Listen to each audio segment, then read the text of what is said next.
बिस्मिल्लाहिर्रहमानिर्रहीम। अस्सलाम वालेकुम। उम्मीद है आप सब खैरियत से होंगे, जहाँ होंगे खुश होंगे।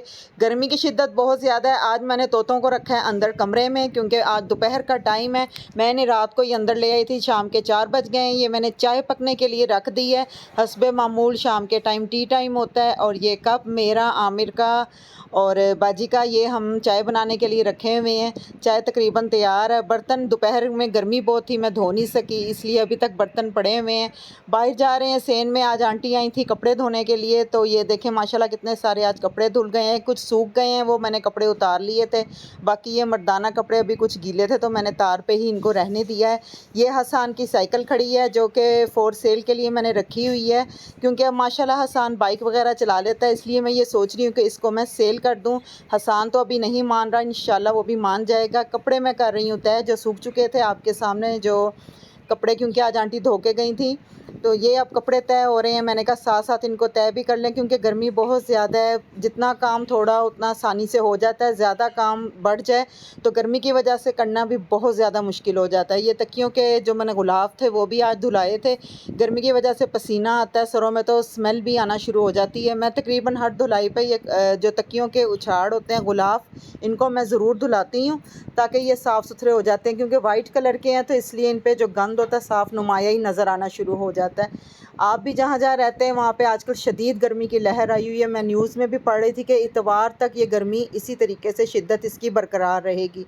ऊपर का हमारा पोर्शन है, बहुत ज़्यादा गर्मी होती है। दोपहर के टाइम हसान बैठा है, मोबाइल यूज़ कर रहा है, और मैंने कपड़े अपने अलमारी में रख दिए हैं। ये मेरी अलमारी है, यहाँ पे मैंने अपने कपड़े वगैरह तय करके रख दिए हैं। और इस साइड पे मैं बच्चों की बनियान वगैरह रख रही हूँ, और जो कपड़े हमने प्रेस किए होते हैं वो मैंने यहाँ पर दूसरी अलमारी में दूसरी साइड पे रखे होते हैं। ये बच्चों की बनियानें हैं, हसन की, हसान की और आमिर की सारी बनियानें इकट्ठी करके मैं एक साइड पे रखती हूँ आमिर की अलमारी में। और ये कपड़े आमिर के और हसान के प्रेस करके मैंने लटकाए हुए हैं। ये देखें माशाल्लाह कितने खूबसूरत अंदाज में लटक रहे हैं। और ये जी हैं दूसरे रूम के कपड़े, ये मैं उस अलमारी में रखने जा रही हूँ। दोपहर का टाइम है, पाँव बहुत जल रहे हैं, तो वो अब हम जला रहे हैं ये लाइट, और पंखा चलाया है मैंने। ये देखें जी, अलमारी खोल रही हूँ। गर्मी की वजह से अलमारी भी सही तरीके से अभी ठीक नहीं हो रही।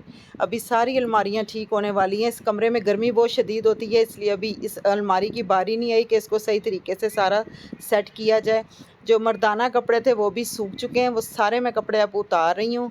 ये देखें जी, ये आमिर के, हसान के सबके कपड़े तकरीबन सूख चुके हैं। मैंने कहा ये भी साथ ही उतार लूँ, फिर अक्सर रात को हवा भी चलती है, क्योंकि मिट्टी भी उड़ती है, तो ये फिर मर्दाना कपड़े ख़राब ना हो जाए, मिट्टी वगैरह ना, डस्ट ना पड़ जाए इनके ऊपर। ये बुर्का भी तकरीबन सूख चुका है, और ये बाकी जो कपड़े इनको मैंने हाथ लगाया, ये अभी भी गीले हैं। अब इनके मैं कपड़ों को, जो प्रेस करने वाले मर्दाना कपड़े हैं, इनकी मैं गिरा लगा रही हूँ, यानी गठरी बना रही हूँ। ये मैं आराम से फ़ारग होकर फिर इस्त्री करूँगी, क्योंकि आज काम बहुत ज़्यादा था, इसलिए अब थक चुकी हूँ। तो मैंने सोचा जो बाकी कपड़े तो मैंने तय कर लिए हैं, इन कपड़ों की मैं गठरी बना के रख दूँ। जब फ़ारग टाइम मिलेगा तो इंशाल्लाह 2-2 3-3 सूट करके ये भी हम प्रेस कर लेंगे, क्योंकि एकदम से इतने सारे कपड़े नहीं तय होते, गर्मी भी है। और आजकल तो आपको पता है गर्मियों में बिजली का बिल भी बहुत ज़्यादा आता है, इसलिए जिस तरह भी टाइम मिलता है एक एक करके या 2-2 करके सारे मर्दाना कपड़े हम तय कर इस्त्री कर देते हैं। ये बैठी हुई हैं मिनाहिल और उसकी कज़न, गेम खेल रही हैं, और ये बहुत ज़्यादा मोबाइल यूज़ करती हैं। मुझे देख के इन्होंने मोबाइल रख दिया और अब अल्लाह हाफ़िज़ कर रही हैं। ओके गाइज़, कल दोबारा मुलाकात होगी। जज़ाकल्लाह खैर, अल्लाह हाफ़िज़।